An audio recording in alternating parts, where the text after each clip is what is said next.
चारमीनार के रूबरू वाक़ इमारत में आग हादसे के बाद आसपास की इमारतों और चारमीनार के रूबरू अफराद तफरी देखी गई है। रूबरू इलाके में भी अफरा तफरी देखी गई। चीख व पुकार था, धुआं उठता देखकर लोग मदद के लिए दौड़ पड़े और इमारत के ग्राउंड फ्लोर में आग के मुहीब शोले देखे गए थे।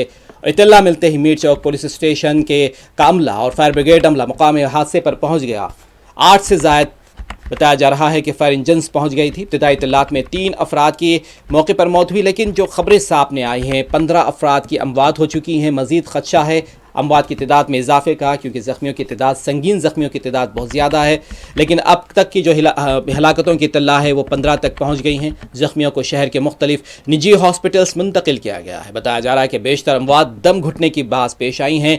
सुबह 6 बजे से ये आग हादसा पेश आया। सुबह 6 बजे से यानी कि 5 बजे से 6 बजे के बीच में ये आग हादसा पेश आया। इमारत में 30 अफराद मुकीम थे। शॉर्ट सर्किट और एसी कंप्रेसर में धमाके की वजह से यह आग हादसा पेश आया था। श्री कृष्णा पर्ल्स बिल्डिंग में यह आग हादसा पेश आया है।